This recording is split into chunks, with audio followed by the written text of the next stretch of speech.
Nous allons rentrer dans la Genèse. Je vous demanderai vraiment d'être très, très attentif parce que je vais parler doucement. Vous savez, ce qui fait ça parfois, c'est l'onction. Mais je vais parler doucement.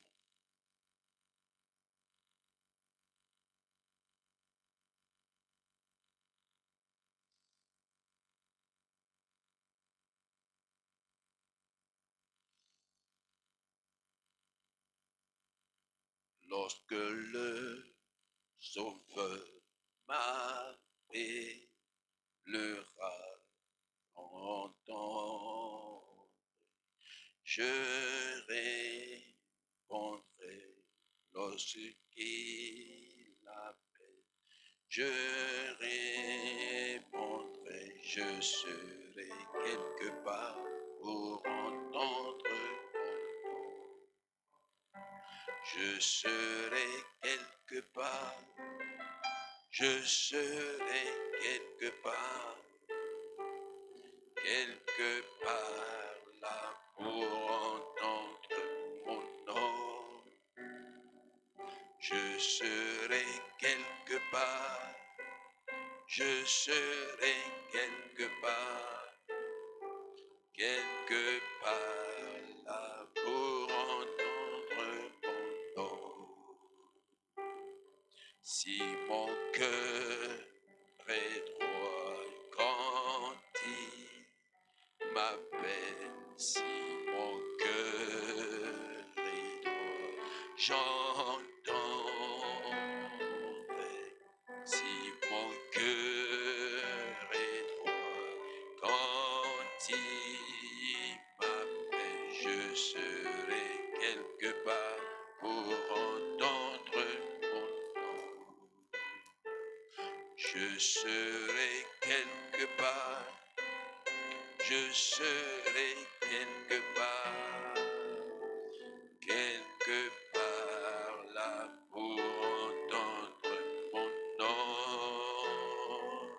Je serai quelque part, je serai quelque part là pour entendre mon nom. Si ma robe est blanche quand il m'appelle, si ma robe est blanche, j'entendrai.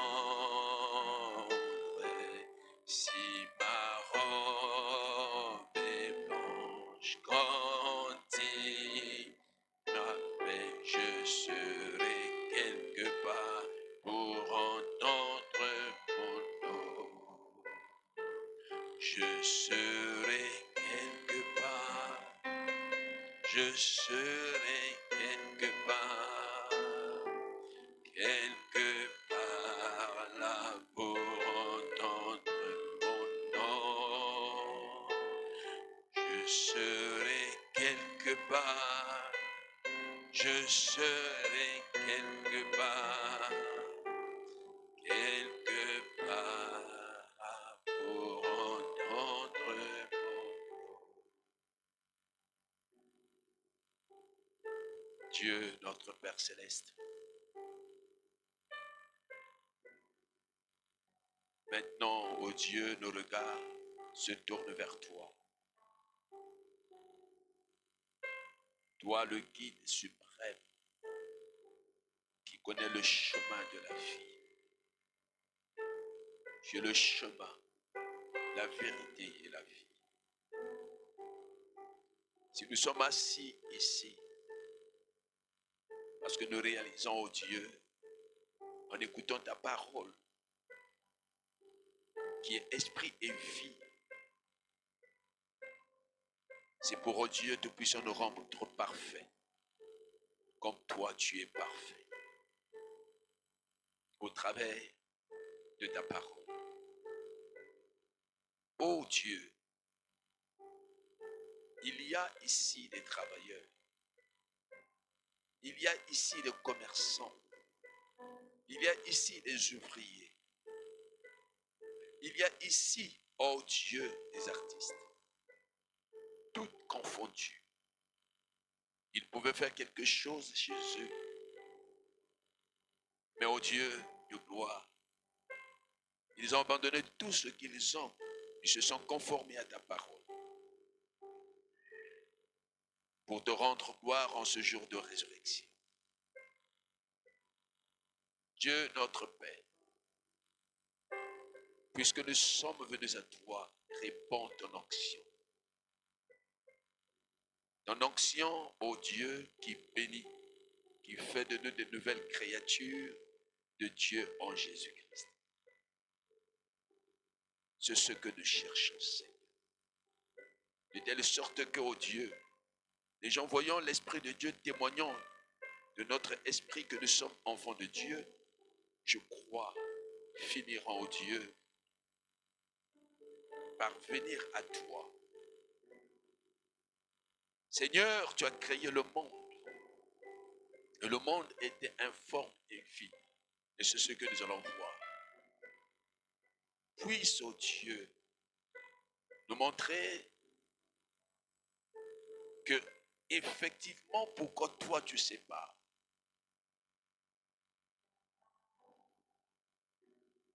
La séparation, Seigneur, est l'expression de ton amour. Tu m'as fait comprendre cela. Tu m'as révélé cela et je voudrais que chacun de nous puisse bénéficier de cela. Oh Dieu, donne-moi les mots qu'il faut pour, oh Dieu Tout-Puissant, que le Saint-Esprit convainc les cœurs et que chacun, Seigneur, en rentrant, médite cette parole, l'étudie, Seigneur, trouve de la joie en la vivre. Père, c'est ma prière ce matin, alors que je te prie de bénir la lecture de cette parole et de dévoiler cette parole à l'Église au nom de Jésus-Christ. Amen. Nous allons nous mettre debout. Nous allons lire dans Genèse 1.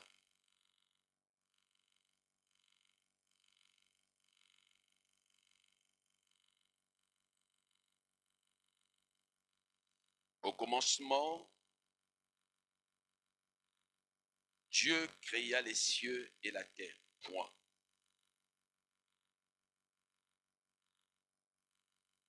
La terre était informe et vide. Il y avait des ténèbres à la surface de l'abîme. Et l'Esprit de Dieu se mouvait au-dessus des eaux.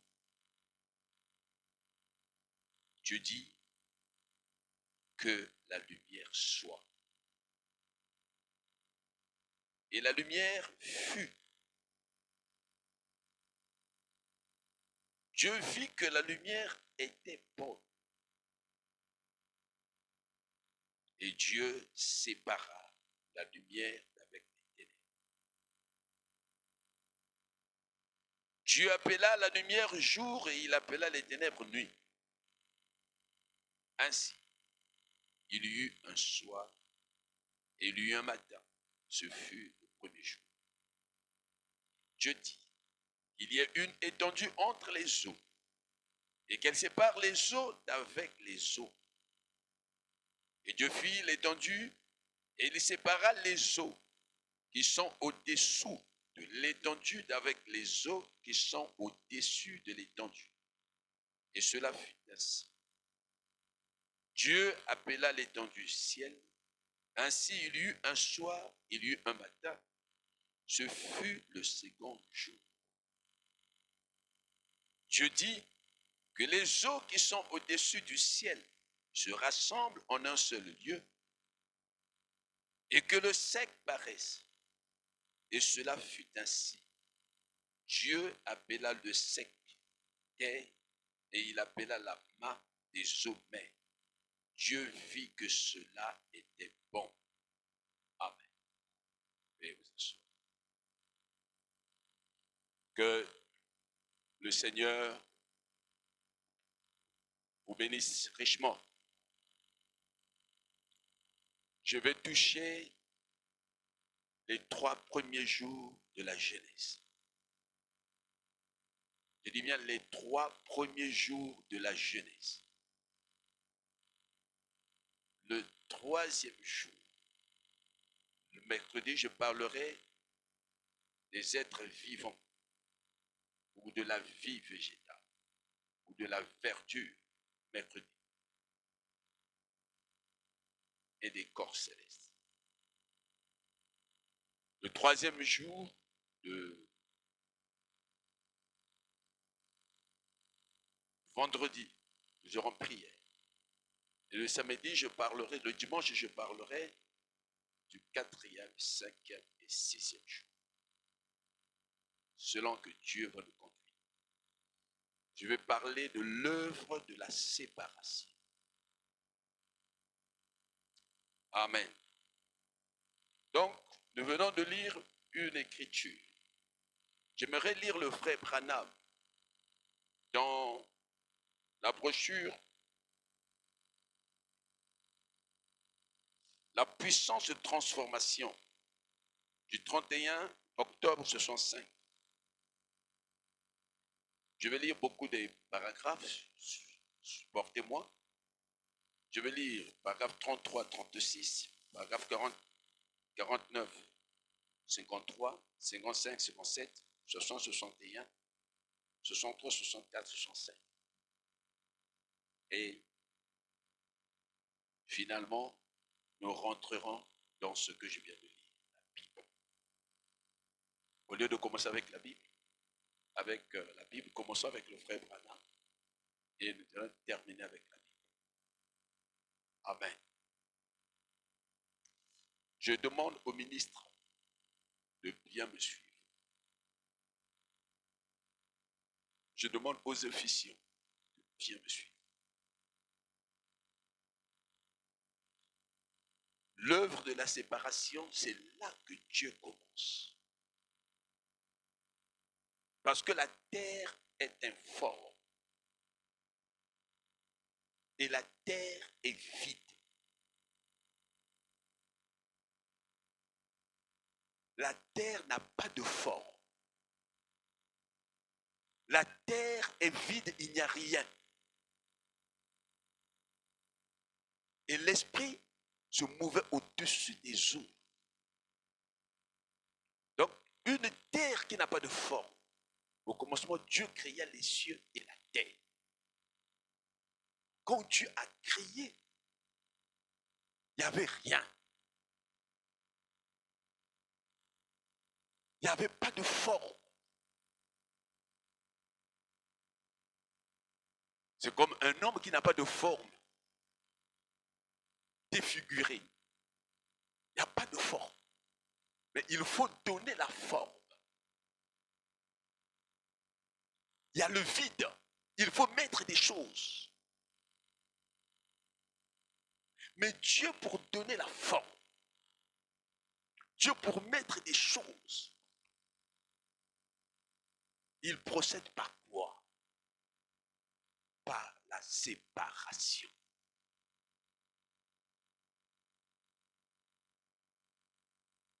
C'est pourquoi le frère Branham dit, Dieu aime ceux qui séparent. Quand Jésus est venu, c'est ce qu'il a dit. Je ne suis pas venu pour... Il y a l'écriture là. Je suis venu pour séparer la belle fille, je ne sais pas, vous comprenez? Dieu aime ceux qui séparent et l'Église aime ceux qui mélangent. Alors,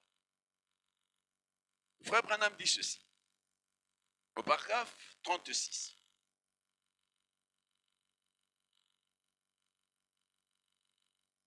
« 33. Suivez ce qui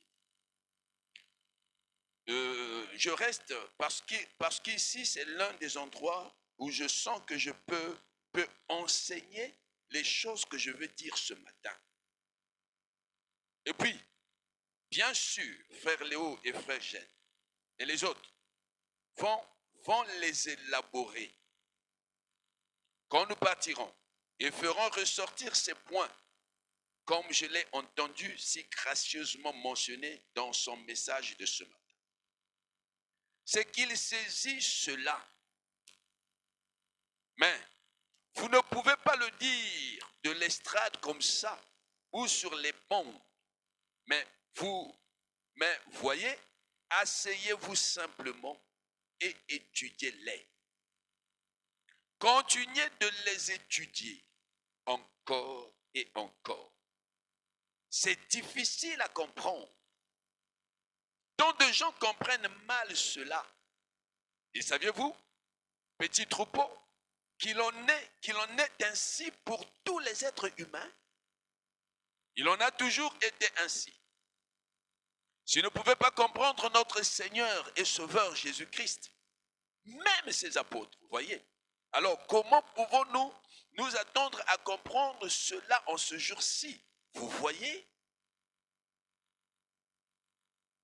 Il disait des choses directes, vous savez, et il ne les expliquait pas. Il les disait tout simplement. Il disait, par exemple, si vous ne mangez la chair du Fils de l'homme, et si vous ne buvez son sang, vous n'avez point la vie en vous-même. Eh bien, qu'en serait-il si un médecin avait été présent, ou une infirmière ou autre, dans cette assemblée à laquelle il parlait ce jour-là? Eh bien, il aurait dit, cet homme est un vampire. Voyez? Il veut que nous buvions son sang. Voyez? Il ne l'a jamais expliqué. Il l'a dit tout simplement. Mais plus tard, Paul est arrivé et l'a expliqué. Qui est le Fils de l'homme? C'est Jésus. Il s'est manifesté en qui? En William Aaron Branham.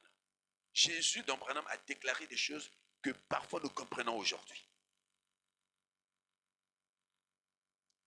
Plus tard, Paul est arrivé et l'a expliqué que c'était le fait de prendre la communion. Vous savez, manger sa chair et boire son sang. Ainsi, il a dit ces choses tout simplement. Et enfin, finalement, les apôtres un jour, même après la résurrection, il y en a un qui était appuyé sur son épaule, Jean, qu'il aimait. C'était un jeune homme. Et il a dit, que t'importe si cet homme demeure jusqu'à ce que je vienne? Les disciples étaient en train de parler, ils ont demandé à Jean. Il a dit, que t'importe si cet homme demeure jusqu'à ce que je vienne? Le bruit a couru parmi eux que Jean n'allait pas mourir avant que Jésus revienne. Jésus n'a pas dit cela. Il a dit simplement que t'importe si cet homme demeure. Et puis, bien sûr, vous lisez dans notre parole que Dieu, alors, cela a été dit dans un but. Ces choses sont toutes dans un but. Ces choses sont toutes dans un but. Amen. Ces choses sont toutes dans un but. Il dit, ces choses sont toutes dans un but. Dieu a pris ce jeune Jean et l'a élevé dans l'esprit. Et il a vu sa venue, tout là-bas dans l'âge à venir. Vous voyez? Il a dit, que t'importe s'il demeure. Il ne l'a pas fait demeurer physiquement, mais la parole qu'il a prononcée par lui nous a amenés à cet âge où nous sommes maintenant. Vous voyez? Alors, toute chose concourt au bien de ceux qui aiment Dieu. Au paragraphe 41. Mais, chers amis, je ne suis plus jeune comme vous tous ce matin. Mais je suis vieux et j'ai vécu beaucoup de durs combats. Voyez? Et quand on vit ces durs combats, ça vous amène où vous en êtes ce matin. Voyez? Alors, je suis sûr que vous comprenez cela. Dieu m'a fait passer par là, afin que par ma vie, un chemin puisse être ouvert pour indiquer que voilà, c'est ça. Voyez? Alors vous parcourez tous cette route. Mais avant moi, quelqu'un a ouvert le chemin pour moi. Voyez? Et nous ouvrons le chemin les uns pour les autres. Et comme vous voyez, parfois un vieux vétéran qui vieillit, recouvert de marques, comme Paul l'a dit une fois, je porte sur mon corps les marques de Jésus-Christ. Voyez-vous, comme Timothée a dû regarder ces marques, je suppose avec respect, alors qu'il confiait au jeune Timothée. 49. Alors, maintenant, dans Genèse, chapitre 1, écoutez-moi. L'Esprit de Dieu se mouvait au-dessus des eaux. Nous voyons que l'eau, et la Bible dit au commencement là-bas, que le monde était informe et vide. Il n'y avait rien d'autre que des ténèbres, du chaos. Ténèbres, chaos. On peut appeler ça confusion. Amen. On appellera ça confusion. Et dans quelle horrible condition il devait être. Horrible condition. Il devait être. Rien d'autre que d'être dans des profondes ténèbres. Là-bas, sans lumière, ni rien. Voilà la terre, informe et vide, des ténèbres, sans lumière. Et l'agitation de l'eau, et cet astre errant qui tournait et tournait autour des orbites là-bas, quelque part, ce devait être une énorme masse de quelque chose qui est perdu. Comme il l'était, il ne pouvait pas trouver son chemin perdu. Comme Caïn, perdu. Et c'est ce que nous devenons quand nous devenons des astres errants. Il dit, c'est ce que. Donc, il nous montre que notre condition, ce que nous devenons quand nous devenons des astres errants, loin de Dieu, sans espoir. Je me rappelle du songe de la maman de Branham qu'elle avait fait de cette femme qui n'avait pas écouté le frère Branham, qui a pris le chemin, la route avec de hauts talons. Vous vous souvenez? Voilà. Et quand elle est tombée, la maman de Branham dit, c'était horrible d'entendre. Elle ne faisait que partir, partir, partir. La terre est informe et vide, des ténèbres. Écoutons le frère. Sans espoir, sans Dieu, sans rien, que tourner en rond, là dans les ténèbres, ne sachant pas quand où nous allons. C'est très horrible de voir quelqu'un qui meurt, qui n'a jamais connu Dieu sur la terre. C'est la condition là. Et voilà pourquoi Dieu dit, donnez le meilleur de vous à Dieu. C'est Dieu qui parle. Ce n'est pas un homme. Et Dieu a pris ce grand chaos. Maintenant, remarquez, Dieu prend ce grand chaos. Qui a créé? C'est Dieu. Dieu prend ce grand chaos. Ces ténèbres, ce chaos-là, ces ténèbres, et l'a transformé en jardin d'Éden. Dieu, pour prendre ce chaos, pour transformer en jardin d'Éden, il passe par la séparation. La transformation va passer par la séparation. Et nous allons voir ça. C'est ça mon sujet. Il dit ceci. Voyez, par sa parole, c'est comme ça que nous sommes transformés.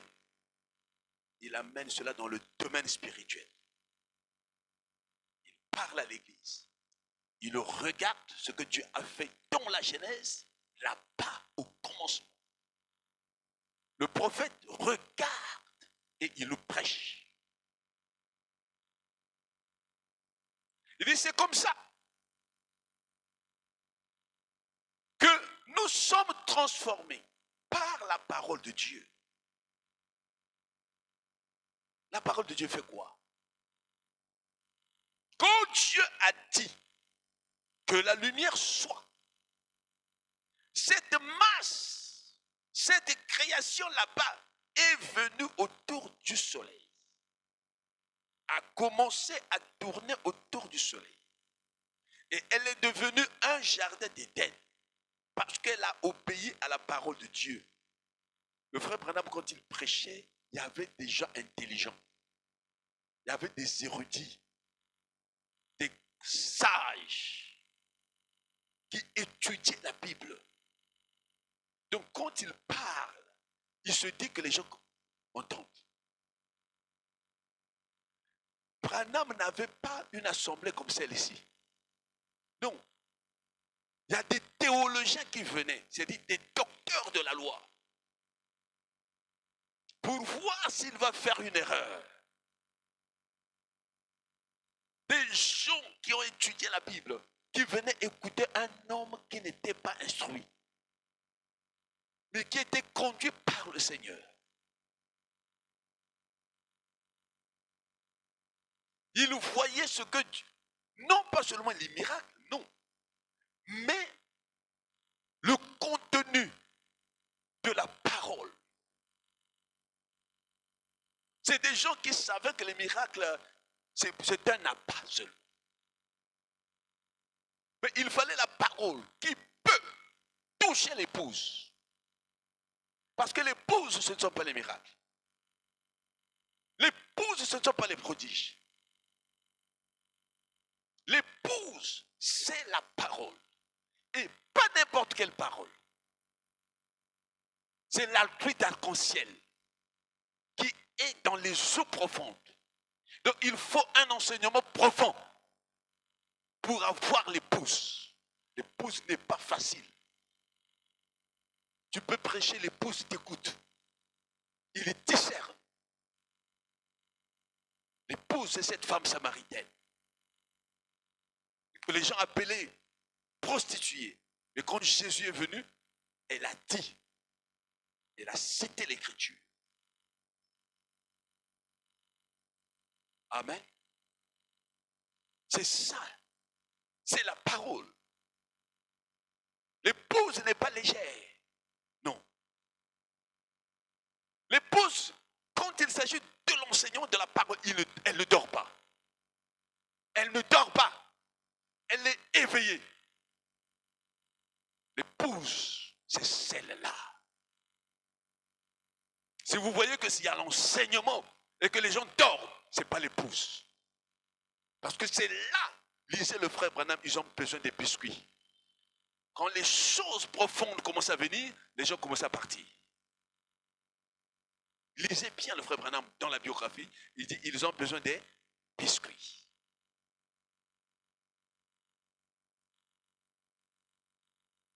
Écoutez. Maintenant, au paragraphe 52. Maintenant, c'est pour cela que nous sommes ici. Voilà mon message. C'est la parole de Dieu. Ça l'a toujours été. Nous devons nous accrocher à cela. Peu importe ce qui peut arriver. Peu importe, quelles que soient les secousses, accrochez-vous à la parole. Même si on vous dit que le frère Branham a failli, frère, il y a un frère qui n'est pas de notre église. qui m'avait appelé. Il dit, mais beaucoup de choses se disent, tout à l'heure le frère Branham, tout. Oh non, les miracles, tout ça. J'ai dit au frère, je lui ai écrit, j'ai dit, regarde, si le frère Branham n'est pas biblique, alors abandonne le frère Branham. Mais si tu t'en tiens à ça, on va t'embrouiller. Quand il a dit, frère, tu as raison, je te remercie, tu m'as positionné. Amen. Il dit, nous devons nous accrocher à cela, peu importe ce qui peut arriver. Donnez-vous toujours à cette parole. Examinez toujours vos motifs et vos objectifs. Examinez vos motifs et vos objectifs en ce qui concerne la parole. Pour voir s'ils sont conformes à la parole de Dieu. S'ils ne le sont pas, laissez ça de côté. Voyez? Mais s'ils sont conformes à la parole de Dieu et qu'ils s'alignent sur la parole de Dieu, alors ça, vous vous accrochez à ça. Maintenant, Dieu parfois, comme c'est le cas pour votre petit groupe ici ce matin, il permet que les choses n'arrivent pas du jour au lendemain. Il permet, Dieu, c'est nous qui sommes pressés. Dieu n'est jamais pressé. Il prononce simplement la chose et ça va arriver.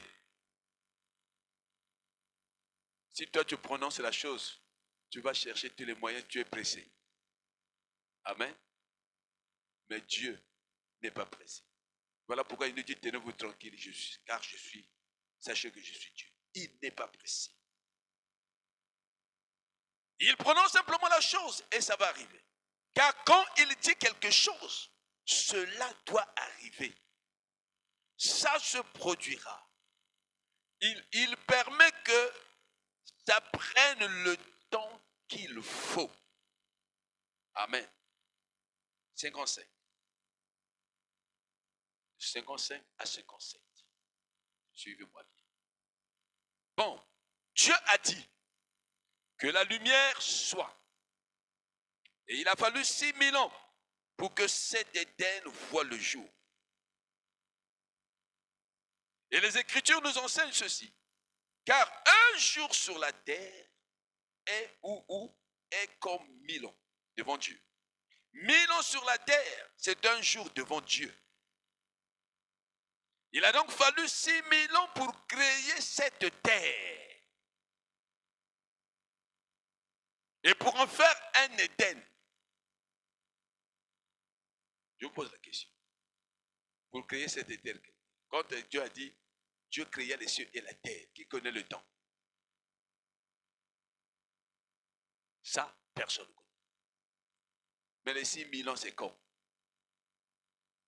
Quand il commence à travailler. Voilà. Quand il a dit, Dieu créa les cieux et la terre, ça, personne ne connaît le temps. Mais les 6000 ans, c'est quand il commence à transformer le chaos en Éden. Ça a pris 6000 ans. Est-ce que c'est clair? Allez-y, vous allez voir. Il dit, il a donc fallu 6000 ans pour créer cette terre et pour en faire un Éden. Mais, voyez-vous, c'était Dieu, le grand maître de toute intelligence. Et il avait dans sa pensée ce qu'il voulait faire. C'est comme toi, tu as dans ta pensée ce que tu veux faire. Il faut faire attention que quelqu'un vienne changer tes pensées. Quand tu as une pensée, certainement c'est une inspiration venant de Dieu. Mais l'extérieur peut changer ta pensée. Fais attention. Et parfois, tu ne seras pas satisfait lorsque tu as fait selon ce que les hommes t'ont dit. Amen. Est-ce que c'est clair? Donc, nous devons faire comme Dieu. Ce qu'il voulait faire. Tout comme l'homme qui a construit cette maison mobile, lorsque vous, les frères ici, qui avez conçu ce parc, la manière que vous alliez le faire, c'était dans votre pensée. Vous avez continué à travailler selon cette vision. C'est ainsi que Dieu l'a fait pour le monde. Il a travaillé. C'était dans sa pensée. Et si vous remarquez, cela vient comme par évolution. Si vous remarquez, cela vient comme par évolution. C'était comme si on apprenait toujours plus, faisant quelque chose de plus en plus grand. C'est comme si Dieu découvrait.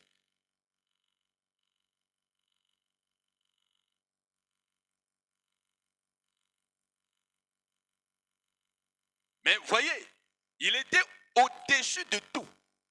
Et il a simplement laissé la création évoluer jusqu'à cela. Vous voyez? Tout ce qu'il a commencé à produire sur la terre, à partir de la vie botanique, des poissons et ainsi de suite. Ensuite sont venus les oiseaux et les animaux, puis quelque chose à son image, un homme. Nous allons voir ça. Puis il s'est arrêté là, vous voyez? Parce que cela correspondait à sa perfection et ce qu'il voulait. Amen. Paragraphe 60. Nous allons maintenant vers. Maintenant, Dieu a pris 6000 ans pour faire ceci. Et nous le voyons dans Genèse 1. Eh bien, nous voyons en cela que Dieu avait un objectif qu'il voulait accomplir. Et tant de gens, dans leur enseignement sur la Genèse, ici dans le chapitre 1, et le chapitre 2, et le chapitre 3 en particulier, il semble que Dieu se répète. Où il a dit, il a prononcé toutes ces choses qu'il a faites. Oh, comme que la lumière soit, et que ceci soit, et que vienne. Il n'y avait même pas encore une seule chose. Il n'y avait rien. Il n'y avait pas de lumière. Là, il faut enseigner aussi la lumière.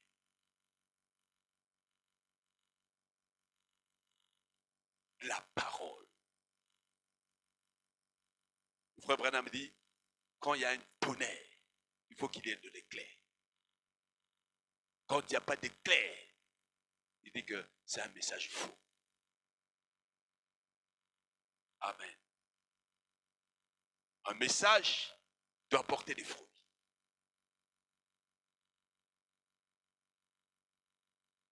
Il n'y avait rien. Il n'y avait pas de lumière. Ce vieux monde flottait. Ce vieux monde flottait encore dans ces ténèbres.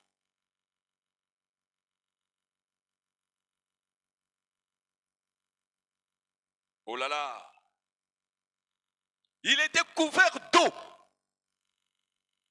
Personne ne pouvait voir ce monde. Personne ne pouvait voir la terre.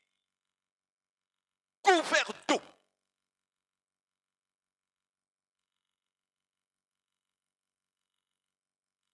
L'esprit de l'Éternel planait sur ce qu'il avait créé. Dieu, au commencement, créa les cieux et la terre. La terre était informe vide. L'esprit était là. Ce vieux monde flottait encore dans ces ténèbres. Il était couvert d'eau. Mais vous voyez, il avait prononcé sa parole et là, c'était quand il parlait. 63. Maintenant, quand il a dit que la lumière soit, peut-être que des centaines d'années se sont écoulées. Peut-être 800 ans avant qu'il y ait la moindre lumière. Mais cela s'est produit parce que Dieu l'avait dit. Celui qui dit que la lumière soit est lumière. Celui qui dit que la lumière soit est lumière. Et Paul dit, c'est une lumière inaccessible. Parce que pour que la lumière vienne, il faut que tu sois lumière. Et Dieu ne pouvait pas s'exprimer en tant qu'esprit Elohim.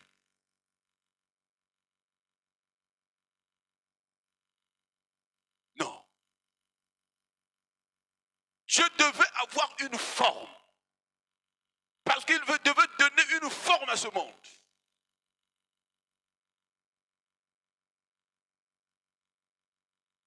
Frère Branham dit, je vois un halo de lumière. Quand cet halo de lumière vient, c'est Dieu qui nous sait. Selon le terme du frère Branham, amorphé.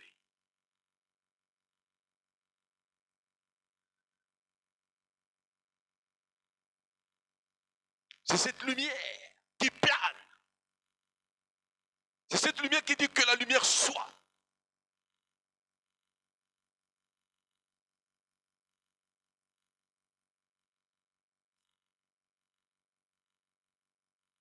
Il dit, cela s'est produit parce que Dieu l'avait dit. Et Dieu aura une église. Peu importe combien d'âges des ténèbres nous traversons. Peu importe ce qui se passe. Et quoi encore? Il aura une église sans tache ni ride. Que nous en fassions partie ou pas, parce qu'il a déjà dit que cela allait arriver, elle sera là. Que vous doutez l'épouse aujourd'hui, le message aujourd'hui, Dieu avait déjà dit. Peu importe ces ténèbres qui donnent comme s'il n'y a plus de l'espoir. Non, aussi longtemps que tu es chrétien, tu es fils de Dieu et que tu sais que Dieu l'avait prononcé. Frère, ne regarde pas ce qui se passe, mais regarde la fin. Quand Dieu a montré l'épouse à Abraham, il lui a montré la première épouse de la Pentecôte. Entre l'épouse de l'alpha et l'épouse de l'oméga, il y avait les ténèbres. Et les ténèbres là, c'est quoi? Ce sont ces femmes-là qui défilaient, qui chantaient le rock'n'roll. Branham a dit, mais ce n'est pas ça mon travail. Des femmes avec les cheveux coupés, avec des jupes courtes, c'était les ténèbres qu'il voyait. Si toi tu ne vois pas en cela des ténèbres, mais Dieu voit en cela des ténèbres. Amen. Et peu importe cette église-là, Branham a dit, mais ce n'est pas ça. Mais quand Dieu lui montre, et il entend une église qui défile, qui était comme l'église de la Pentecôte au début. Amen. Et quand il voit ça, il dit, oui, c'est celle-là. Et cette épouse-là, une partie voulait s'écarter de la voie. Il a dit, revenez. Et il est revenu à lui-même. Amen, amen. Est-ce que vous voyez cela? Amen. Donc, peu importe ce que les ténèbres fera, ce que les ténèbres feront, mais l'épouse, son tache néride, sera là sur la terre. L'Esprit de Dieu témoignera sur cette épouse que celle-ci, c'est l'épouse du Dieu vivant. Amen, amen. Tout ce que nous voyons sur la terre, ce sont des ténèbres. C'est l'obscurité totale. Ce que le frère Branham a dit.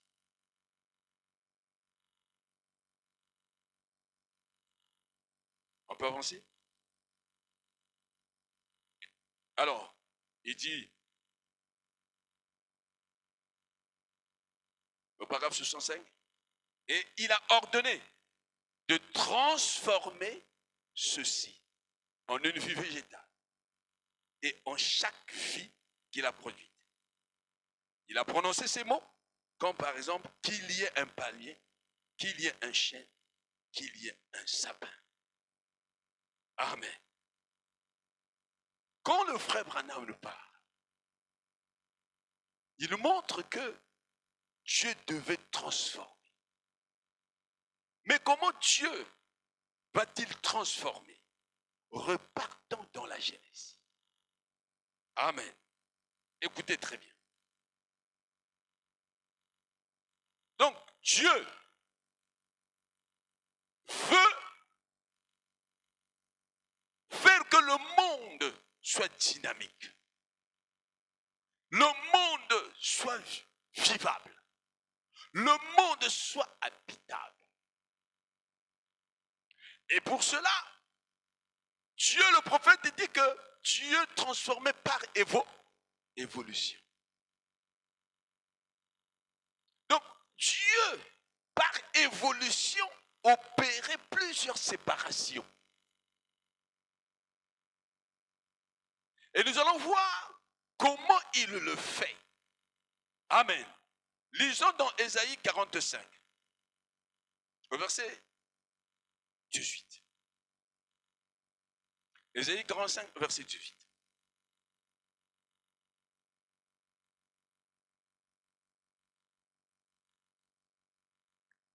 Car ainsi parle l'Éternel, le Créateur des cieux, le seul Dieu, qui a formé la terre, qui l'a faite et qui l'a affermie, qui l'a créée pour qu'elle ne fût pas déserte, qui l'a formée pour qu'elle fût habitée. Je suis l'Éternel, il n'y en a point d'autre. Il montre qu'il n'y a que l'unique Dieu. Et donc, il n'y a pas de divinité. Il n'y a pas de Dieu. Il est le seul. Et c'est lui qui rend le monde habitable. C'est lui qui a fermé. Mais comment il procède? Par la transformation. Du chaos en Éden. Amen. Qu'est-ce qu'il fait le premier jour? Pour amener ce monde du chaos à l'Éden. Lisons le premier jour. Écoutez, Genèse 1. Regardez, Genèse 1, de 1 à 4. La terre était informe et vide. Il y avait des ténèbres à la surface de l'abîme et l'Esprit de Dieu se mouvait au-dessus des eaux. Dieu dit que la lumière soit. La première des choses, c'est la lumière.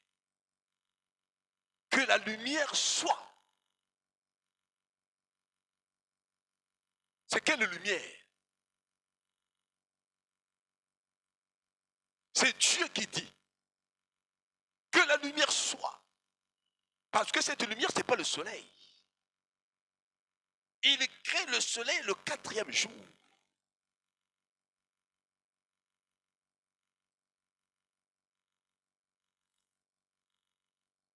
C'est la lumière qui dit que la lumière soit. Amen. Je pense que vous êtes avec moi. Alors, il dit ceci. Dieu vit que la lumière était bonne. Donc, il juge les ténèbres et la lumière. Entre les ténèbres et la lumière, quelle est la meilleure des choses? Amen. Il dit, c'est la lumière. Si on te pose la question, entre les ténèbres et la lumière, qu'est-ce que tu vas choisir? Voilà ce que Dieu dit. Il dit, Dieu vit que la lumière était bonne. Alors, remarquez une chose. Quand il vit que la lumière était bonne, Dieu sépara la lumière d'avec les ténèbres. il sépare. Où était la lumière pour séparer?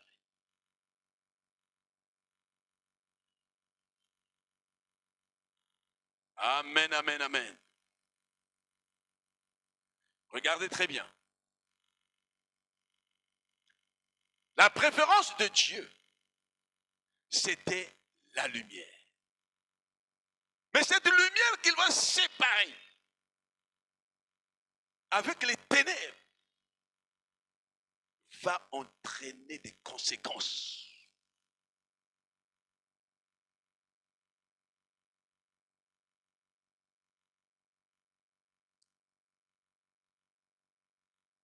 Il dit que la lumière soit. Et la lumière fut. Dieu vit que la lumière était bonne.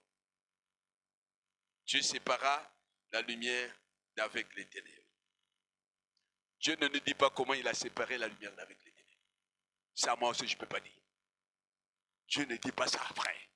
Si vous voyez un prédicateur qui va vous développer une telle théorie, Branham n'a jamais dit ça. Montrez-moi où Branham a dit que voilà comment Dieu a séparé la lumière d'avec les ténèbres. Frère, personne ne connaît. Le mystère de la transformation, Dieu dit il sépara. Amen, amen, amen.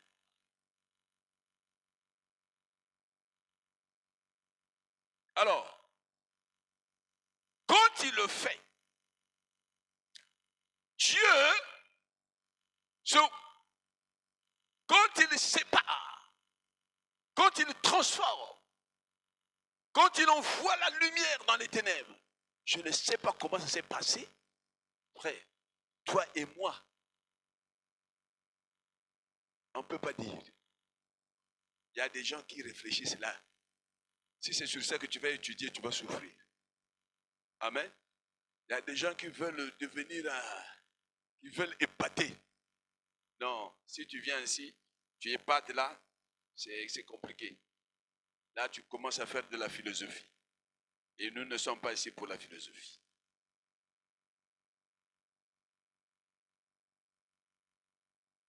Remarquez une chose.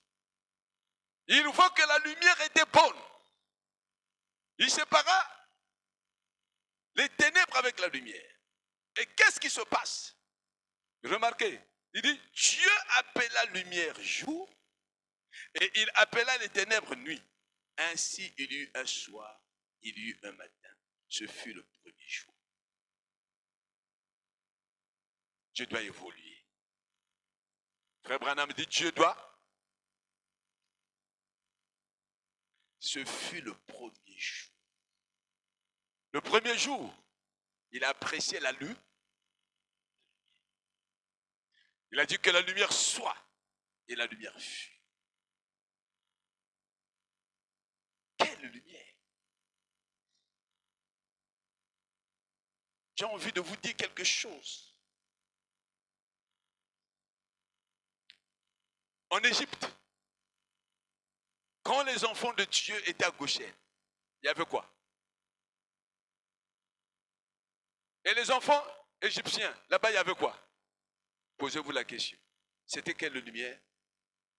C'était quelle ténèbre? Même on dit qu'ils pouvaient toucher les ténèbres. Je ne sais pas. La Bible dit, on pouvait toucher les ténèbres étaient épais. Toucher. On verra ça. Parce que peut-être que les gens disent, le pasteur, qu'est-ce que tu racontes là? Dieu n'est pas satisfait.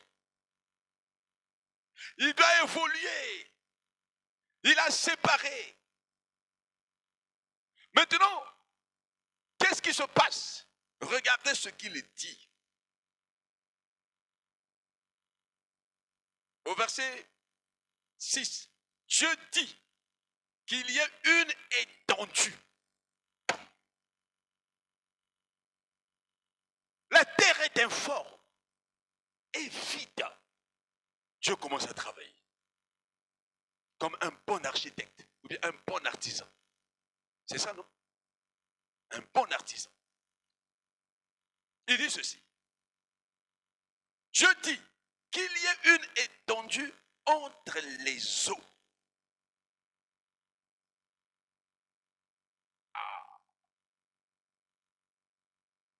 Frère, l'esprit se mouvait au-dessus des... Mais Dieu dit qu'il y ait une étendue entre les eaux. Donc Dieu cherche une étendue, une atmosphère.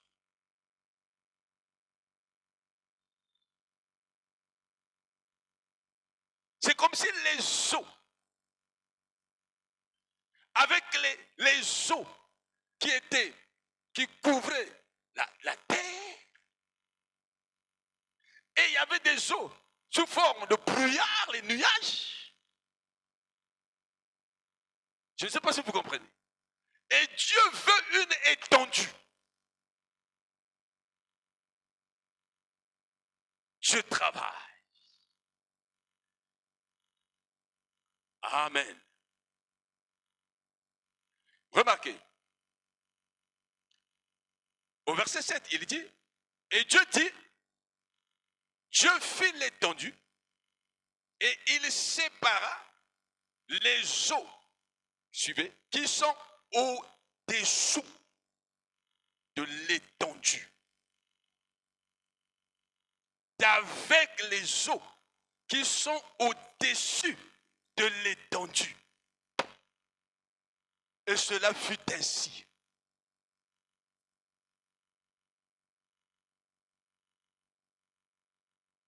Dieu appela l'étendue ciel.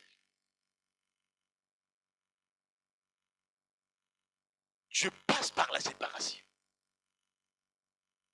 La transformation, c'est par la séparation. C'est pourquoi Branham dit, Dieu aime ceux qui séparent. Parce qu'au commencement, il sépara.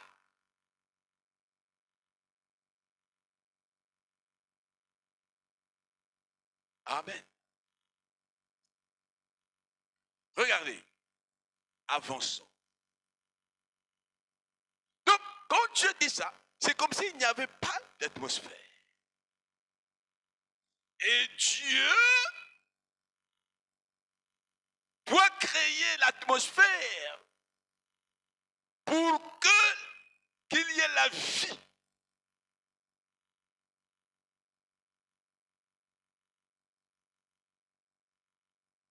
Nous étudions à l'école l'atmosphère, les atmosphères. Mais pour qu'il y ait cette atmosphère, il fallait créer. Alors Dieu sépare les eaux qui sont. Et les eaux qui sont. Et entre les eaux, il y a quoi? L'espace.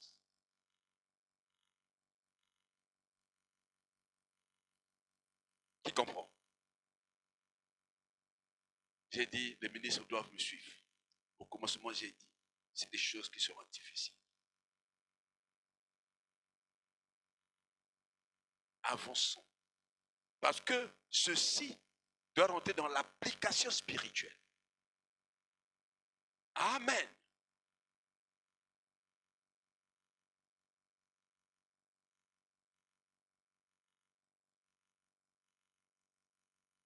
Dieu fournit donc l'espace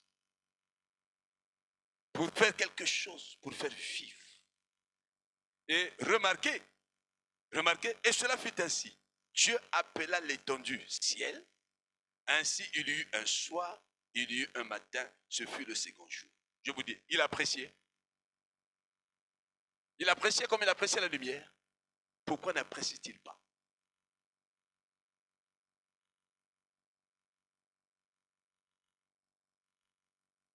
Parce qu'il y a l'étendue.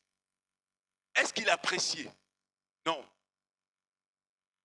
Il n'a pas dit, je vis. Non. Dieu doit continuer son œuvre. L'œuvre de la lumière était parfaite. Que la lumière, Dieu vit, mais là, Il n'a pas encore apprécié. Il n'a pas encore apprécié. Quand Dieu te travaille, quand Dieu te transforme, il doit t'apprécier. Donc l'œuvre n'est pas achevée.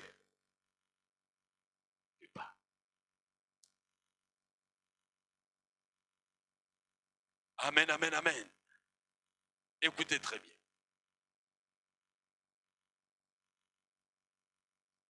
Dieu, par évolution, doit poursuivre son travail. C'est ce que le frère Branham nous dit. Et regardez une chose. Dieu, au verset 10, il dit, Dieu appela le sec terre. Et il appela l'amas des eaux mer. Pourquoi il appelle le sec terre? Dieu vient de séparer les eaux qui couvraient la terre. Il fait quoi? Il sépare. Ça s'écarte. La terre apparaît. Je veux dire. Disons.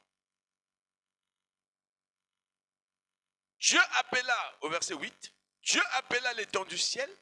Ainsi, il y eut un soir, il y eut un matin. Ce fut le second jour. Le second jour. Maintenant, remarquez, il n'apprécie pas. Mais il doit continuer à travailler. Il a séparé les œufs avec les eaux. Mais il n'a pas encore fini. Il a besoin de la terre. L'Éden, c'est là. Du chaos. Dieu transforme pour amener un Éden. Mais l'Éden, ce n'est pas dans les eaux. L'Éden, c'est sur la terre. Et donc, Dieu a besoin de la terre. Pour avoir besoin de la terre, il doit séparer. La terre est au-dessus des eaux. La terre, c'est l'épouse. Les eaux, c'est les mondes.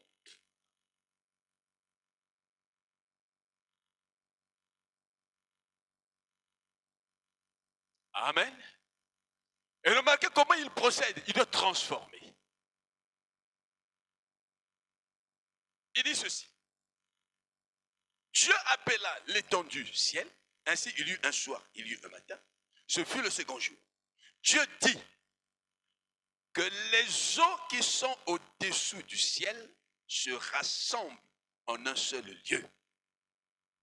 Quelles eaux? Qui sont au-dessous? Suivez très bien. Au-dessous du ciel. Donc les eaux qui couvrent la terre.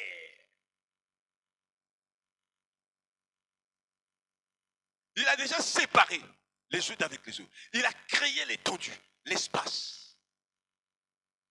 Donc il voit maintenant, il y a un firmament. Il y a des eaux sans limite. Des eaux sans limite. Amen. C'est des eaux sans limite. Mais tu as besoin de quoi? De la terre.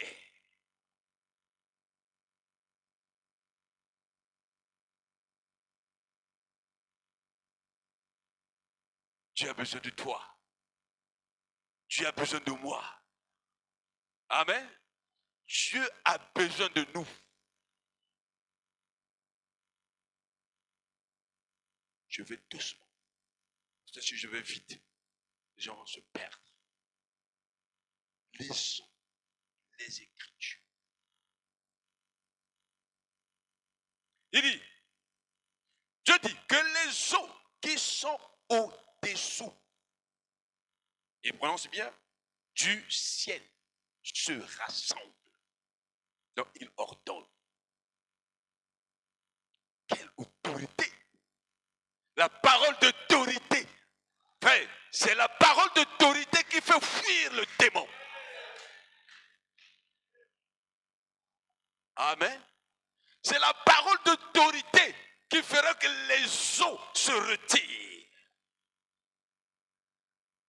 Quand tu n'as pas la parole d'autorité, tu n'es rien. Ce monde d'aujourd'hui, il faut la parole d'autorité. Si quelqu'un te menace, s'il trouve que tu es faible, frère, il peut faire tout ce qu'il veut. Mais s'il trouve que tu es aussi un homme autoritaire, il se retire. Je ne sais pas si vous comprenez. Le monde d'aujourd'hui, c'est ça. C'est pourquoi le chrétien doit être courageux, autoritaire, pas dictateur. Non. Faites la différence. Amen. Quand tu as la parole en toi, je ne sais pas si vous comprenez. Quand vous avez la parole, vous êtes revêtu d'une autorité. C'est une tenue d'autorité.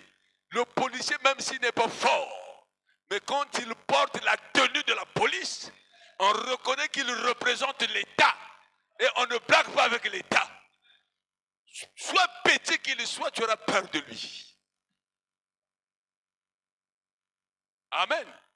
Et Dieu, dans la création, il nous montre déjà l'autorité qu'il avait.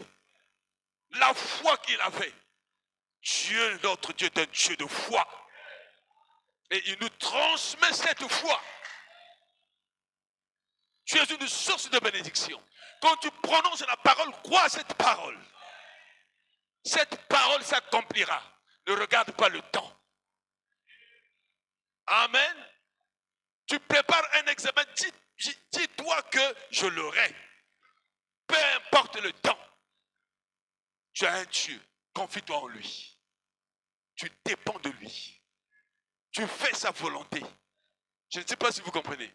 Quand on fait la volonté de Dieu, frère, l'autorité de Dieu est avec toi. L'église, les gens de l'auge là, ils nous disent, vous avez quelque chose que vous ne connaissez pas. Vous ne savez pas manipuler la chose que vous avez. Amen. Quand Samson l'a vendu, il est devenu un jouet de Philistin. Parce qu'il avait vendu sa consécration. Je ne sais pas si vous comprenez. La chevelure là, c'était cacher la consécration. Aussi longtemps qu'il se consacrait, Dieu manifestait sa puissance. Mais aussi longtemps qu'il commençait à regarder la femme, la consécration n'était plus là. Et la pression a poussé Samson à vendre le secret. Soyez consacrés et vous verrez Dieu. Soyez consacrés, vous verrez la puissance de Dieu. Soyez consacrés, vous verrez l'autorité de Dieu. Amen, amen. Le monde était vide, comme l'église est vide. L'église n'est pas vide. C'est un exemple que je donne.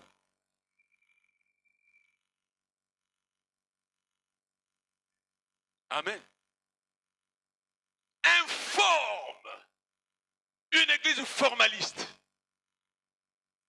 Je veux rentrer dans l'application spirituelle. Mais écoutez d'abord l'application physique.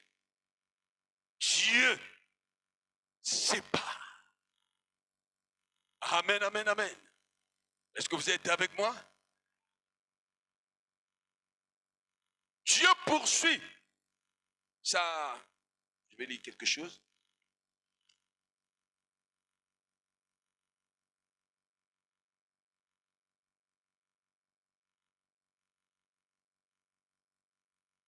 Ok, allons-y. Alors, regardez. Quand il sépare, il dit quoi? Que les eaux qui sont au-dessus du ciel se rassemblent en un seul lieu et que le sec paraisse. Et cela fut ainsi. Donc les eaux se sont retirées. Dieu avait besoin de la terre.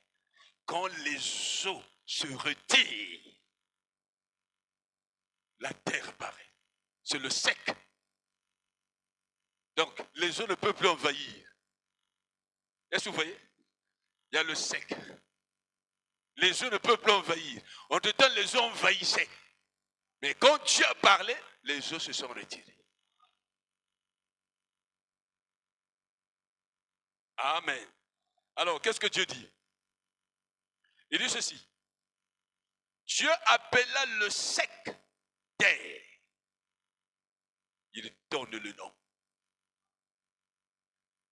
C'est Dieu qui a donné le nom. Ce n'est pas vous. Vous n'étiez pas là. Toi et moi, nous n'étions pas là. Nous sommes dans la génération de la Odyssée.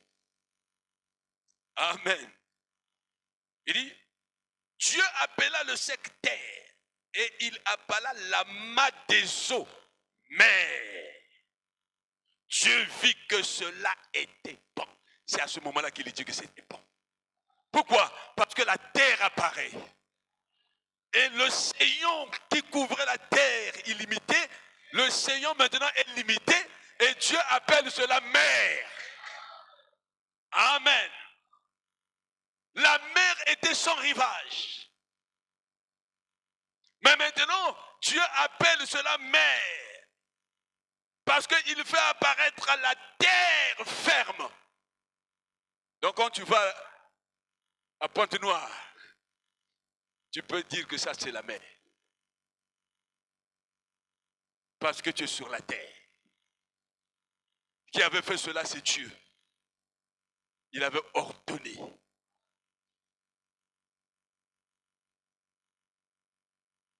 Voilà l'œuvre de Dieu.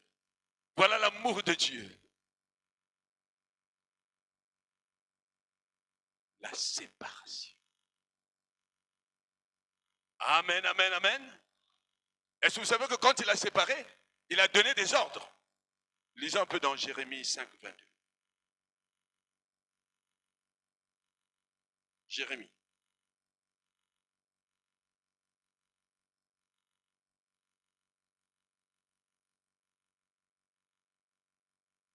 Ne me craindrez-vous pas, dit l'Éternel. Ne tremblerez-vous pas devant moi? C'est moi qui ai donné à la mer le sable pour limite.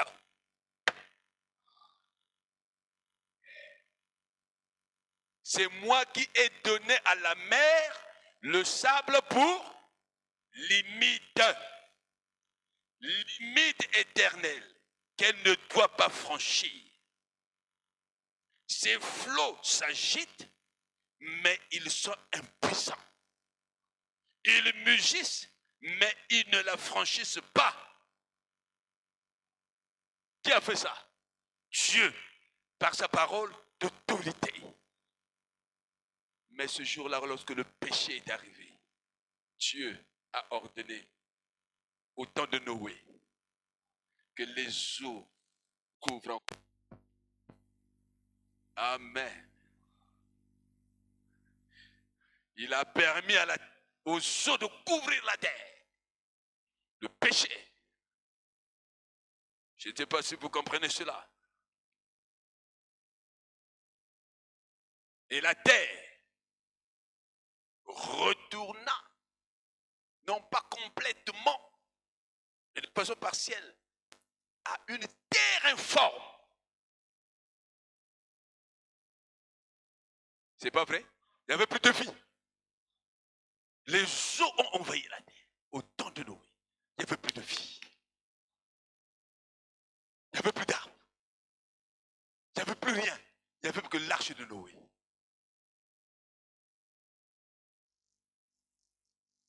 Personne ne pouvait vivre. Informe et vide. Dieu devait refaire.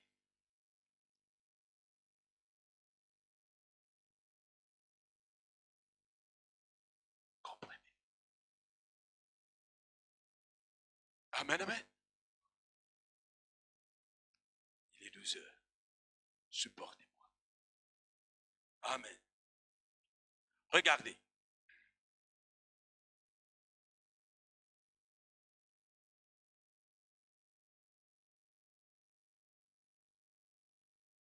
Dans Genèse. Oh là là.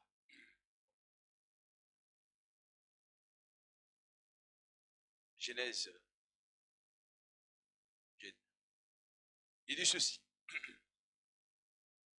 Écoutez-moi très bien. Dieu vit que la lumière était bonne. Puis Dieu dit que la terre produise de la verdure. Ça, je ne vais pas toucher ça. De l'herbe portant de la sémence, des arbres fruitiers donnant du fruit selon leur espèce et ayant de leur. La terre produisait la verdure. Il y eut un soir, il y eut un matin.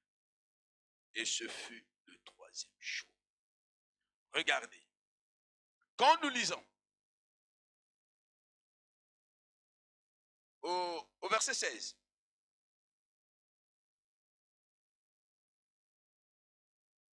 Dieu fit les deux grands luminaires.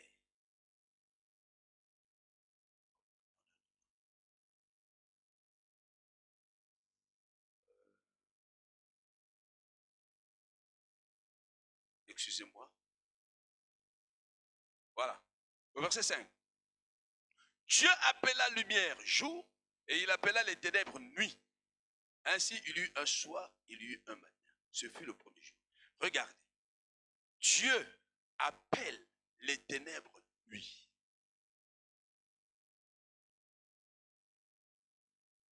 Nuit. Ce sont les ténèbres qu'il appelle nuit.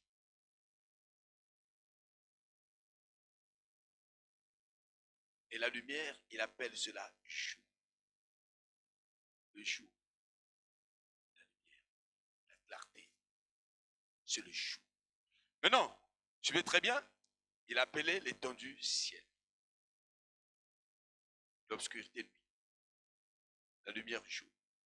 L'étendue ciel. Le sec terre. Dieu a donné les noms. Et l'amas des eaux, mais Dieu a donné les noms. Il a prouvé, il a montré son autorité. Il a montré qu'il a le contrôle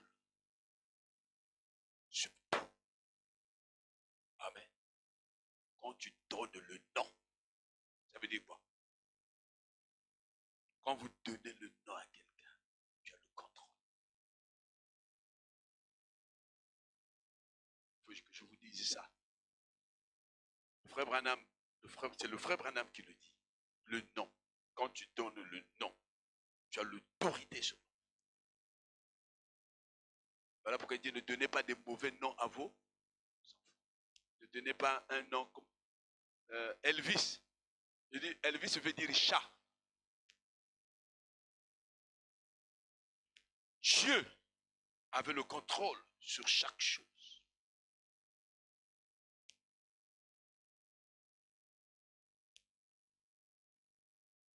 Ça, c'est notre Dieu. Il y a une écriture que je suis en train de chercher, que je voudrais vous lire.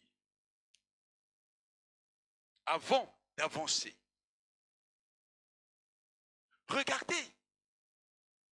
Tout ça, Dieu dit que je suis le seul Dieu qui a créé. Donc ces choses, c'est Dieu qui crée. Mais quand les païens viennent, ils font de ces choses des dieux. Voilà notre ignorance.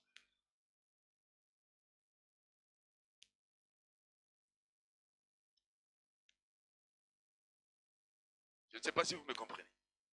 Excusez-moi que j'enlève la veste.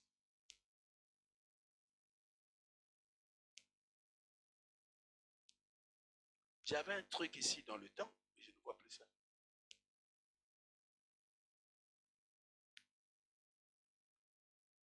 Oh Seigneur. Les païens, ils peuvent adorer la terre. Les païens, ils peuvent adorer la mer. Ils vont aller devant la mer, invoquer. C'est pas ça. Le Dieu de la mer. Le Dieu de la mer, c'est qui? Hein? Le Dieu de la mer, c'est qui? Mais c'est Dieu qui a créé ça. C'est des créatures. Voilà l'ignorance. Nous allons lire les Écritures. Vous allez voir. Amen, amen. C'est Dieu qui a créé ces choses. Même quand nous allons voir quand il a créé les luminaires, l'homme adore. Mais c'est des créatures. Il faut que vous puissiez sortir du paganisme.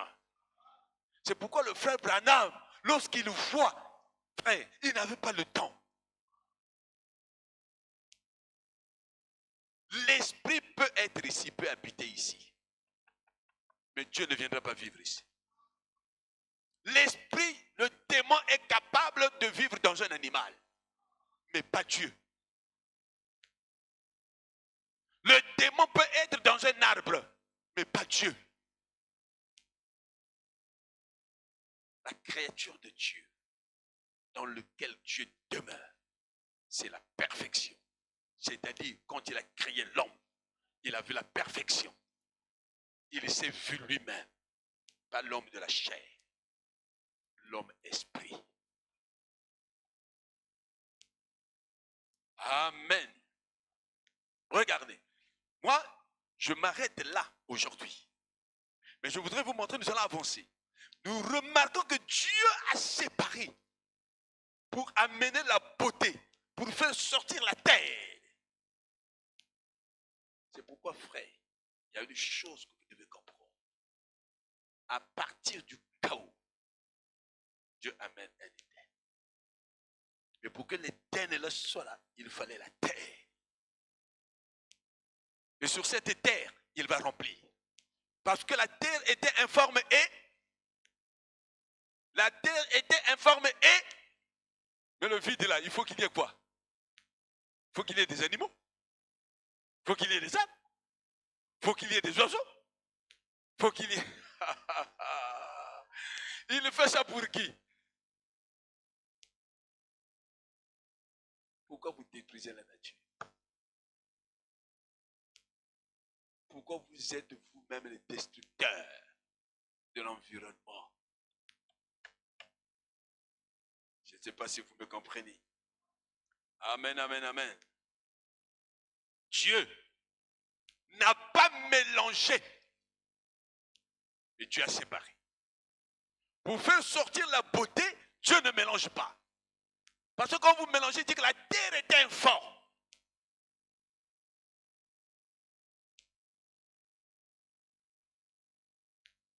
Et vite. Mais Dieu, pour faire sortir quelque chose de bien, de Nazareth peut-il sortir quelque chose de bon? Dieu doit séparer. Amen, amen. C'est pourquoi toute séparation, toute division n'est pas mauvaise. Mais Dieu n'est pas un Dieu de confusion. L'église catholique, il y avait la confusion. Les gens ne savaient pas si c'était la parole ou c'était des credos. Les gens ne savaient pas si c'était la parole ou c'était des dogmes. Les gens ne savaient pas ce qu'ils priaient, si c'était la pensée de Dieu ou la pensée de l'homme. Mais un temps devait venir où Dieu devait dire vers le soir. Quand la lumière vient, elle doit séparer. La première des choses, elle dit que la lumière soit. Dieu, pour vous donner la beauté, il faut que la lumière vienne. C'est pourquoi au temps du soir, la lumière est venue. Mais la lumière fait quoi? Il sépare les lumières d'avec les ténèbres.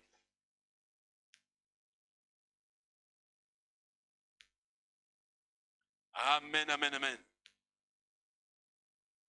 C'est pourquoi, frère, quand Dieu fait les choses, il le fait avec ordre. C'est pourquoi une église doit être ordonnée. Une église doit avoir de la forme. Et la forme est avec nos sœurs.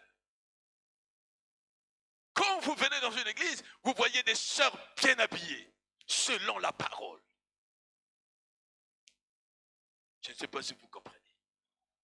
Quand quelqu'un vient, il ne regarde pas d'abord au contenu, mais il regarde à la forme. Je ne sais pas si vous comprenez. Quand il voit la forme, il reconnaît par la forme, c'est l'église du message. Et après, il va s'asseoir pour voir le fond. Le fond, si vous vous aimez les uns les autres. Si vous pouvez vous exhorter les uns les autres. si vous pouvez vivre en paix les uns avec les autres. Je ne sais pas si vous comprenez. C'est ça le fond. Aimez-vous les uns, vivre en paix les uns, accueillir les uns, s'exhorter les uns, se pardonner les uns. C'est ça que l'homme là maintenant cherchera dans l'église. Mais quant à la forme, il dit que c'est le message. Mais il s'attend au contenu. Et Dieu doit mettre le contenu. Je ne sais pas si vous comprenez. Amen. Regardez. Dieu a désigné la séparation entre le sacré et le profane.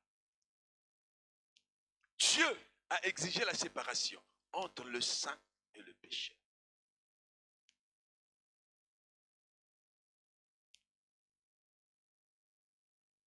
Amen, amen. Dieu a exigé la séparation entre le pur et l'impur. Je ne sais pas si vous me comprenez. Amen, amen. C'est la nature de Dieu. Et cette nature de Dieu, Dieu l'a communiquée dans sa créature. Au travers de la séparation. Amen. C'est pourquoi, frère, lisez 1 Corinthiens 14, au verset 30, 33.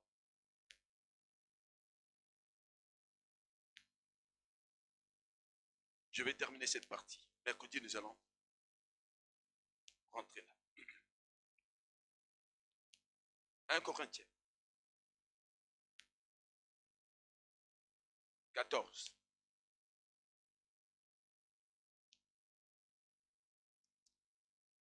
Écoutez, car Dieu n'est pas un Dieu de désordre,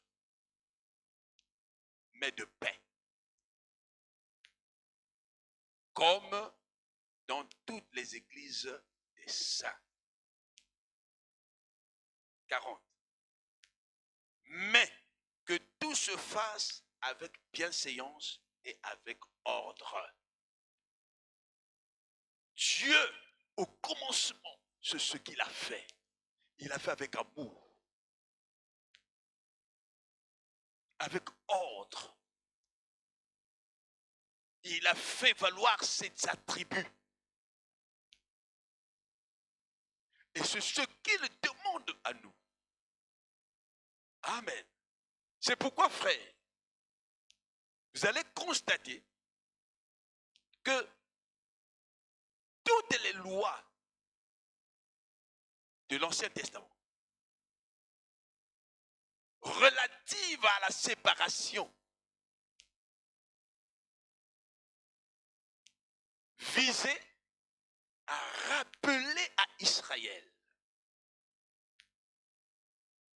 Donc quand Dieu procède à ça, il montre à Israël et au monde que Dieu, lui, est séparatiste. Et il veut que son peuple soit saint, soit séparé.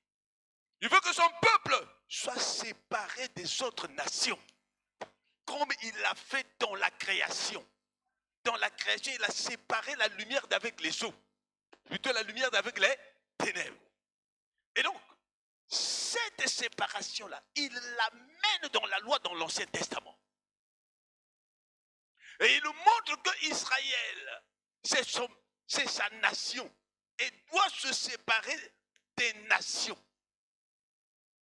Je ne sais pas si vous comprenez. Amen. Maintenant, remarquez une chose. Ça, c'était dans l'Ancien Testament. Est-ce qu'en Christ, il y a cette séparation-là? En Christ, nous tous sommes. Ça n'existe plus. Maintenant, ça n'existe plus. En Christ, nous tous nous sommes. Hein? Il n'y a plus ni juif, ni grec, ni esclave, ni libre. Amen. Ça veut dire que cette loi de la création a pris fin. Non. Cette fois-ci, Ce n'est plus Israël avec les nations. En Christ, c'est le peuple de Dieu avec le monde.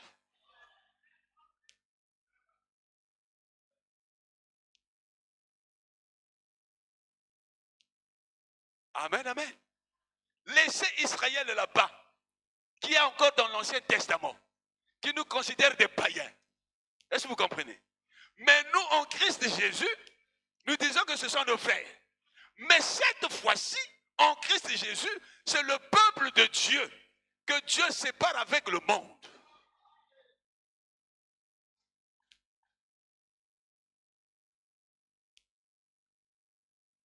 Qui comprend? Amen, amen, amen. Et quand Dieu nous sépare, donc c'est toi et moi, le peuple de Dieu, Dieu nous sépare avec le monde. Il doit nous donner la forme. Il doit nous remplir. Comme la terre est informe et vide. Mais pour que Dieu nous donne la forme et que nous remplisse, il doit nous appeler pour nous séparer du monde.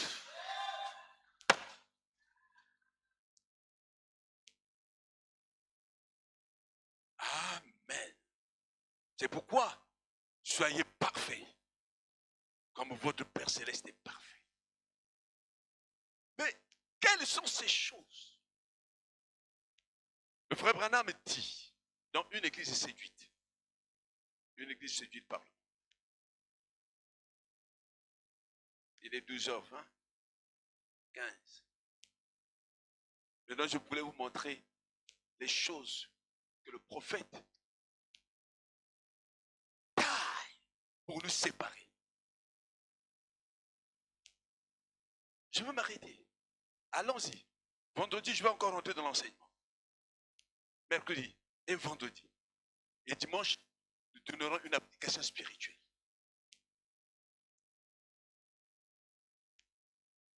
Regardez. Une église séduite par le monde. Au paragraphe 25.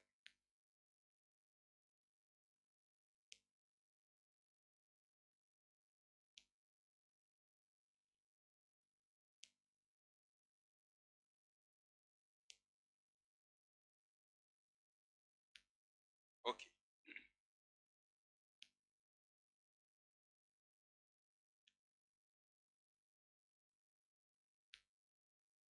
Suivez. Et un être humain, le 28 juin 59, paragraphe 25.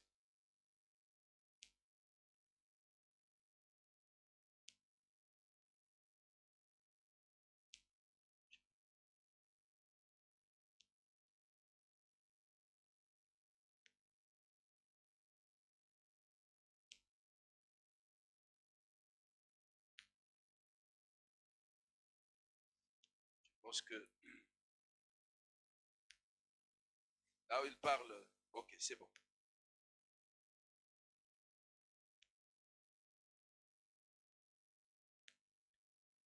Bon, je vais aller, disons, je commence par le paragraphe 25, je lis ça et puis on termine. Parce que c'est un peu long. Disons, 25, pour que les gens comprennent. Et un être humain ne peut pas non plus penser comme Dieu. Vous êtes un homme. Et toute la connaissance du monde ne vaut pas plus qu'une cervelle de canard. Tout ce que vous faites, c'est juste vous faire du mal avec cela. Il vous faut avoir la pensée de Christ. La raison pour laquelle les gens vont se joindre à des organisations et substituent une poignée de main à la nouvelle naissance, c'est qu'ils essaient de contourner la nouvelle naissance. Ils ne veulent pas de la nouvelle naissance. Ils savent que nous enseignons cela par la Bible. Alors ils cherchent à y substituer quelque chose. Et les pentecôtistes ont tout aussi tort en cherchant à y substituer quelque chose. Ils veulent que cela ait de la chasse, de la classe. Il faut que cela réponde bien au goût de la haute classe. Nous allons nous serrer la main pour adhérer à l'église. Et nous allons nous faire asperger ou plutôt baptisés, ou quelque chose comme ça. Ils ont peur de la nouvelle naissance. J'ai parfois l'impression que le Branham Tabernacle commence à en avoir peur. Quand on prêche la parole qui taille, les gens ne veulent plus. Ils trouvent que ça condamne leur cœur. Et ils cherchent quelque chose qui console. C'est pas ça la chrétienté. Or, nous savons tous qu'une naissance, peu importe où elle a lieu, ou à n'importe quel endroit, c'est un gâchis. Qu'un bébé naisse sur un tas de foin, sur un plancher dur, ou dans une chambre d'hôpital décorée en rose, c'est un gâchis de toute manière. La naissance d'un faux, n'importe quelle autre naissance, c'est un gâchis. Et la nouvelle naissance n'est rien de moins qu'un gâchis. Mais les gens sont si empesés. Nous irons là-bas où on serre la main. Nous irons là où on ne braille pas, on ne pleure pas, on ne tape pas sur l'autel et on ne crie pas. Vous voulez être trop humain. Ce dont nous avons besoin, c'est d'une naissance, d'une mort qui apporte la vie. Une sémence, une vieille pomme de terre, une sémence de pomme de terre. Prenez cette pomme de terre et mettez-la en terre avant que vous puissiez avoir de nouvelles pommes de terre. Cette vieille pomme de terre-là doit pourrir. Un grain de blé ne peut produire une nouvelle vie que s'il pourrit.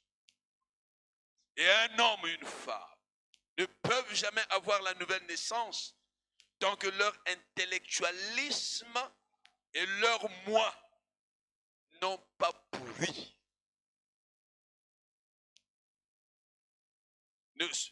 Ne sont pas morts, mourez à l'autel, criez, devenez un gâchis jusqu'à ce que l'amidon sorte de votre col et que vous naissez de nouveau par l'Esprit de Dieu. Peu m'importe que vous criez à tue-tête, parliez en langue, sautillez, fassiez des ponts comme un poulet auquel on a coupé la tête, vous êtes en train de manifester une nouvelle vie. Mais nous y avons substitué quelque chose. Nous voulons la manière qui a de la classe. Vous comprenez la classe? On ne veut plus le gâchis. Mais on veut quoi? La classe. On veut sentir que ici, vraiment, c'est déjà important.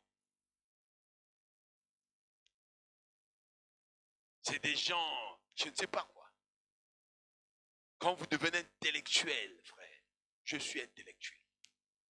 J'ai étudié. La parole de Dieu, Dieu l'a donnée aussi aux intellectuels. Mais je vous dis ceci, quand vous avez affaire à un intellectuel, qui lit des livres avec un français soutenu, quand il lira les projets du frère Branham, il n'aura pas le plaisir. Parce qu'il est habitué à un français soutenu.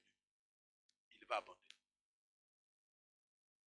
C'est pourquoi l'exposé, si vous voulez avoir quelqu'un, un intellectuel, donnez-lui l'exposé.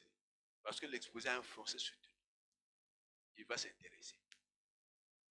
Et si vous lui donnez la brochure, vous dites dès qu'il va lire comme ça, c'est quoi?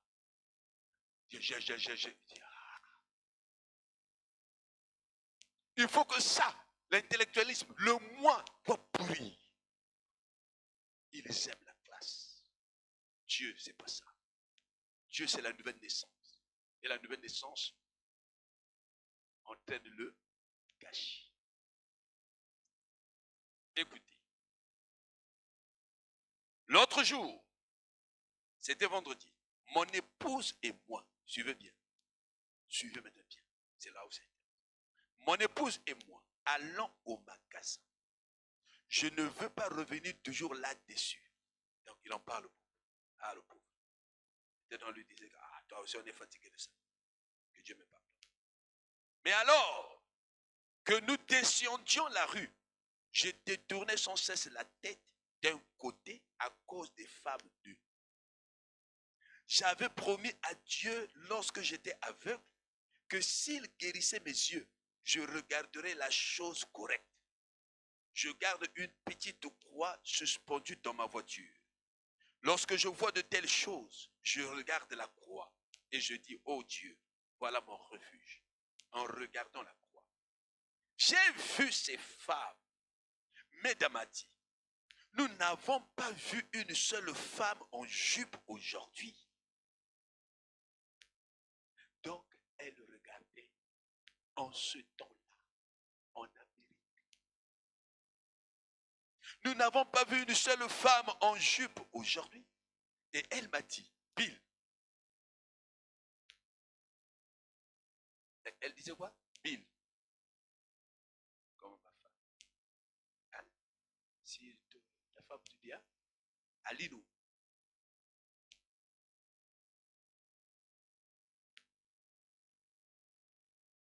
Bill, regardez cette femme-là, avec ses petites bretelles autour de son buste, a-t-elle dit. Tu ne vas pas me dire que cette femme ne sait pas que c'est mal. Elle a dit, si elle ne sait pas que c'est mal, alors elle n'est pas dans son bon sens. J'ai dit, un instant chérie, c'est une Américaine. Elle fait ce que font les Américains. J'ai dit, j'étais en Finlande. Il n'y a pas longtemps, ma chérie, et j'ai interpellé là-bas un homme qui m'a remis à ma place, le docteur Maninen. Et nous nous rendions au bain de santé qu'on appelle sauna. On vous fait entrer dedans, puis on verse de l'eau chaude, ou plutôt de l'eau sur des pierres brûlantes, et cela vous fait simplement transpirer. Puis on vous fait sauter dans de l'eau glacée, puis on vous fait ressortir. Ensuite, on vous conduit dans une pièce où des infirmières, des femmes frictionnent les hommes. Et ceux-ci sont nus. Et elles les renvoient dans la piscine. J'ai refusé d'y aller. J'ai dit, docteur Maninen, ce n'est pas correct. Il a dit, alors d'accord révérend Branham, ce n'est pas correct. Qu'en est-il alors de vos médecins américains qui déshabillent complètement une femme et la font s'étendre sur une table pour examiner chacun de ses organes sexuels? Qu'en est-il de vos infirmières dans les hôpitaux? On indexe les gynécologues.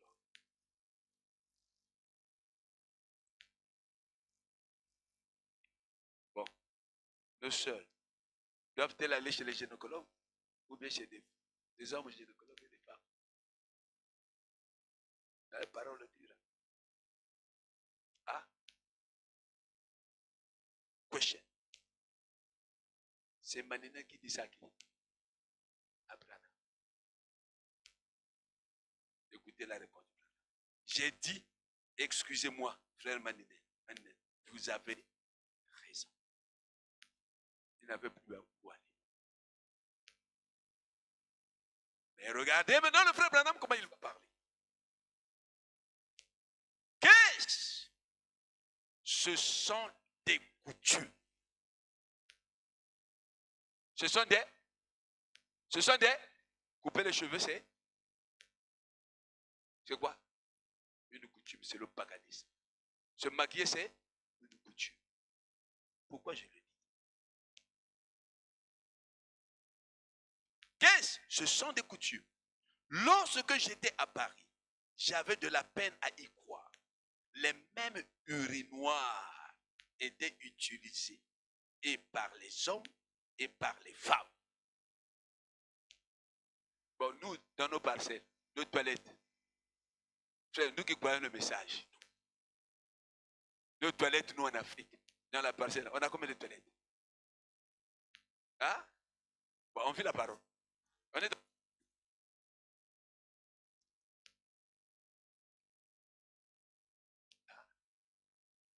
Hein?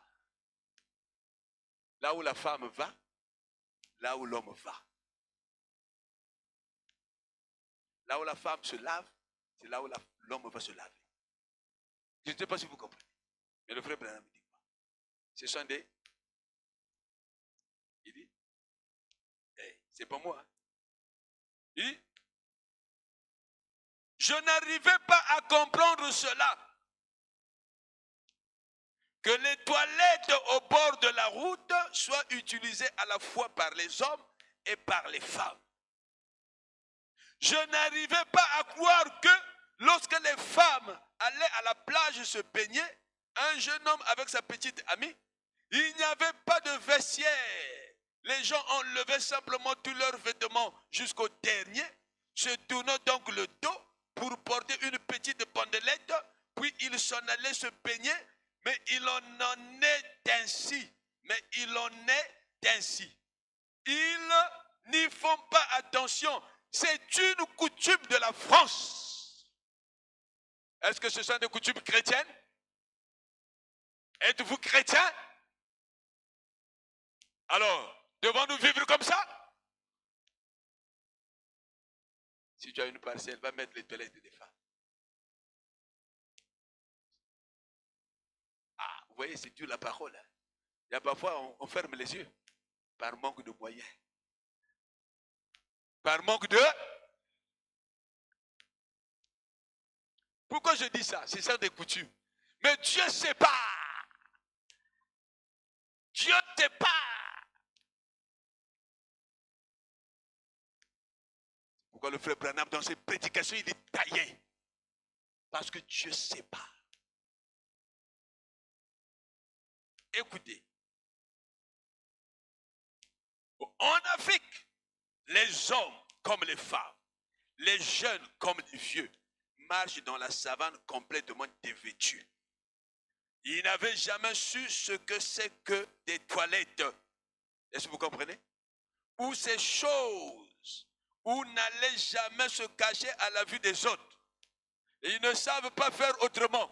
Ils ne savent pas faire autrement. Mais ce sont des coutumes des nations. Aujourd'hui, ce n'est plus Israël avec les nations, mais c'est le peuple de Dieu avec le monde. Donc ce que le monde fait, nous ne devons pas faire ça. Est-ce que vous comprenez ça? Voilà pourquoi le frère Branham dit, quand le monde fait ceci, vous faites le contraire.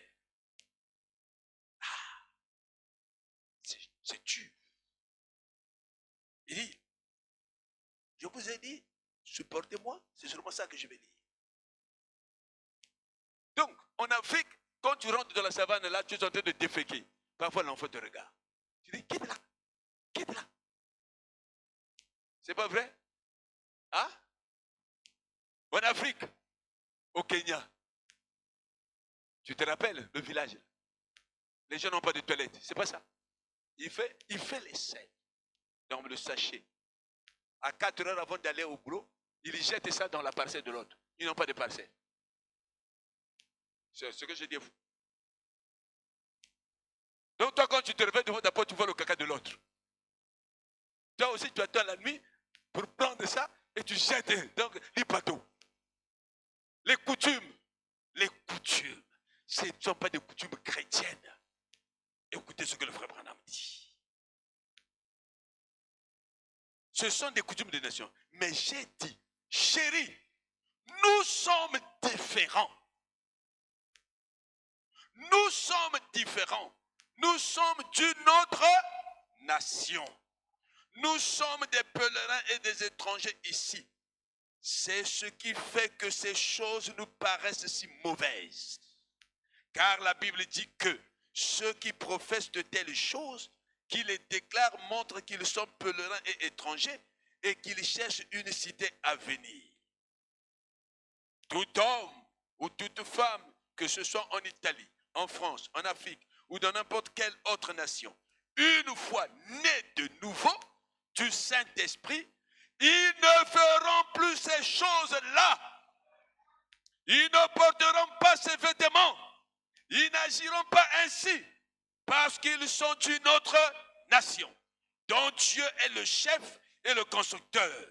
Nous sommes du ciel. L'esprit qui est en vous, l'esprit qui est en vous anime votre vie. Si vous êtes américain, vous agirez comme des Américains. Si vous êtes français, vous agirez comme des Français. Si vous critiquez, si vous critiquerez les autres, mais si vous êtes de Dieu, vous agirez comme ils agissent au ciel. Parce que votre esprit vient d'en haut et il vous dirige. Est-ce que vous comprenez? Donc, tel que nous sommes là, croyons le message du frère Branham. Amen. Nous sommes des chrétiens. Une fois que tu as l'esprit de Dieu, tu n'agiras pas comme le monde. Tu ne porteras pas les jupes serrées. Tu ne porteras pas les robes serrées, transparentes, montrant les sous-vêtements. Tu ne porteras pas des jupes avec fente. Que le frère Branham en son on appelait cela des jupes scandales. Parce que quand tu portes les jupes serrées, tu ne peux plus bien marcher. Tu es obligé qu'on te déchire ici. Et quand on te déchire ici, c'est pour atteindre quel but? En ce temps-là, c'était comme ça. Mais aujourd'hui, c'est pire. On voit même les cyclistes. Il y a une fente ici, mais elle marche avec son cycliste, se fait voir. Toi, tu n'es pas américain. Toi, tu n'es pas congolais. Toi, je ne sais pas si vous comprenez. Ça veut dire que tu n'as pas les coutumes de ce pays-là. Mais toi, ta coutume, c'est la parole de Dieu. Amen. Dieu sépare. Amen. Si tu es chrétien, tu as les coutumes du ciel. Amen. Et la coutume du ciel, Branham nous montre cela. Comment vit un chrétien? Dieu sépare. Mais l'Église aime ceux qui mélangent. Que le Seigneur vous bénisse.